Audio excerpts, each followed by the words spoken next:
రాజకీయ కక్ష ఉండదు కానీ తప్పు చేసిన వాడిని మాత్రం ఎక్కడ దాంకున్నా వదిలిపెట్టే సమస్యే లేదు. నేను చాలా ఫరంగా చెబుతున్నా. ఈరోజు ఇదే కాకుండా మీరు ఒకసారి చూస్తే ఈ మూడు కాకుండా ఇసుక ఫ్రీగా ఇవ్వాలని చెప్పా. చాలా నాకు కూడా సవాళ్ళు ఉన్నాయి. మీరు కూడా కోఆపరేట్ చేయాలి. ప్రజలు కూడా ఎవరి పార్టీకి వాళ్ళు ఫ్రీ అంటే మా పని మేము చేయొచ్చు అనుకుంటున్నారు. కానీ నేను ఒకటే చెప్పా, ఫ్రీ ఇసుక మాత్రం ఫ్రీగా చేరి తీరాల్సిందే.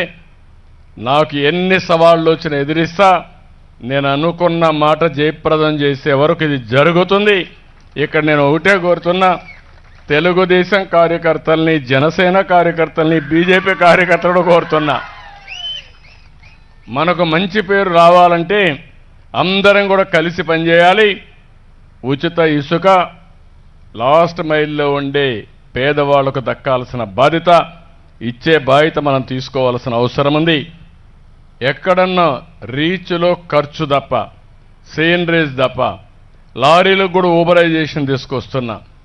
పంచాయతీ ఆఫీసులో బుక్ చేసుకుంటే నియరెస్ట్ రీచ్ నుంచి మీ ఇంటికి రావాలంటే ఎన్ని కిలోమీటర్లు చూసి గూగుల్ మ్యాప్లో మీరు తీసుకునే పరిస్థితి వస్తుంది. పగడ్బందీగా చేస్తా. అవసరమైతే నేనే క్షేత్రస్థాయికి పోతా. ఈ ఉచిత ఇసుక ట్రూ స్పిరిట్లో అమలు చేసే వరకు చేసే బాధ్యత నాదని మరొక్కసారి మీ అందరికీ హామీ ఇస్తున్నా. ఇప్పుడు ఇచ్చాం, అక్కడక్కడ ఉన్నాయి, లొసుగులు ఉన్నాయి, అది కూడా సరి చేస్తా.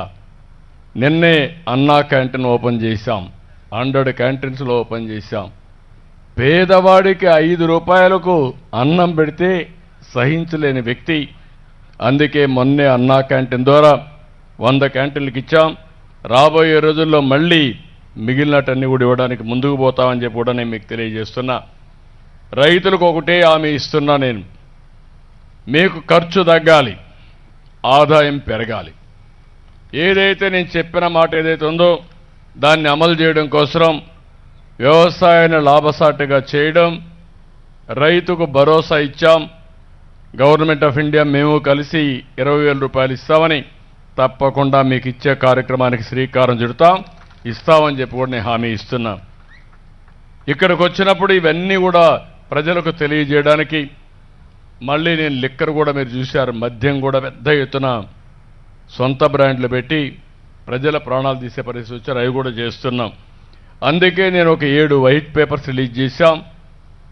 బాధలున్నాయని ఇంట్లో పడకుండా మళ్ళా ఇవన్నీ చేయడం కోసం స్వర్ణాంధ్రప్రదేశ్ 2047కి ఏం చేయాలనో దానికి కూడా ఆలోచించుకొని ముందుకు పోతున్నాం. అదే సమయంలో ఈరోజు మీరు చూస్తే విశాఖపట్నం 93 మంది పిల్లలు, ఒక అతను చర్చి పేరుతో వాళ్ళు ఇచ్చేసి దగ్గర ఆర్ఫన్స్ని, పేదవాళ్ళని ఒక 93 మంది చేర్పించారు. సరి అయిన శ్రద్ధ తీసుకోకుండా ఒక డిన్నర్ పెట్టి పేరెంట్స్ కూడా పిలిచి వాళ్ళకి సరైన భోజనం అంటే మామూలుగా చెక్ చేసుకోకుండా అందరూ 4 చనిపోయే పరిస్థితికి వచ్చారు. చాలా బాధేస్తుంది. నేను ఒకటే చెప్తున్నా, ఎవరైనా సరే ఒక మంచి కార్యక్రమం చేయాలన్నా బాధ్యత తీసుకునే బాధ్యత మీ మీద ఉంది. మీరు ఎవరైనా సరే తప్పులు చేసి చనిపోవడానికి వీలు లేదు. అందుకే నేను చెప్పాను, ఇమ్మీడియట్గా ఆ హాస్టల్ని క్లోజ్ చేసి, ఆ స్కూల్ని క్లోజ్ చేసి, ఆ పిల్లల్ని వేరే స్కూల్లో చేర్పించి ప్రభుత్వమే చదివించే బాధ్యత తీసుకుంటామని మీ అందరికీ హామీ ఇస్తున్నా, రాష్ట్ర ప్రజానికానికి హామీ ఇస్తున్నా. రెండోది, ఎవరైతే బాధ్యత రాహిత్యంగా పనిచేశారో ఇమ్మీడియట్ కలెక్టర్కి ఆదేశాలు ఇస్తున్నా, అరెస్ట్ చేయమని. ముందు అరెస్ట్ చేసి జైల్లో పెడితే రేపు ఇంకొకటి ఏదైనా చేయాలంటే 2 సార్లు ఆలోచిస్తారు. నెగ్లిజెన్స్ కూడా చాలా బాధ. ఓసారి మంచి ఉద్దేశం మీకు ఉండొచ్చు, కానీ మీ మంచి ఉద్దేశంతో ప్రజలను చంపడం కూడా కరెక్ట్ కాదు. అందుకే అరెస్ట్ చేసి ఏం జరిగింది అన్నీ కూడా ఎంక్వైరీ చేసి వాళ్ళందరిపైన యాక్షన్ తీసుకోమని కూడా ఆదేశాలు ఇచ్చాను.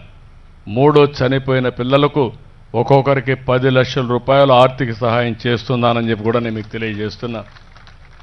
ఈ ప్రభుత్వం బాధ్యత తీసుకుంటాం.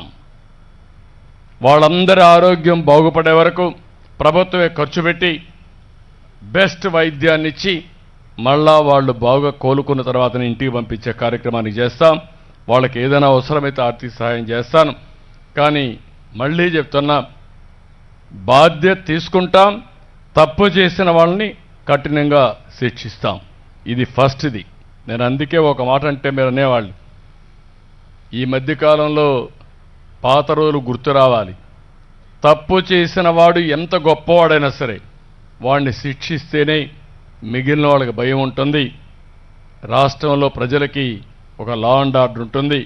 ఈ విషయం మీరు గుర్తుపెట్టుకోవాల్సిందిగా మిమ్మల్ని అందరినీ కోరుకుంటున్నా. ఇప్పుడు మన వాళ్ళు ఏదైనా చెప్పాలంటే ఒక 2 నిమిషాల్లో మీ ఐడియా చెప్పండి. ఈ యొక్క సోమశిల ప్రాజెక్ట్ని పూర్తిగా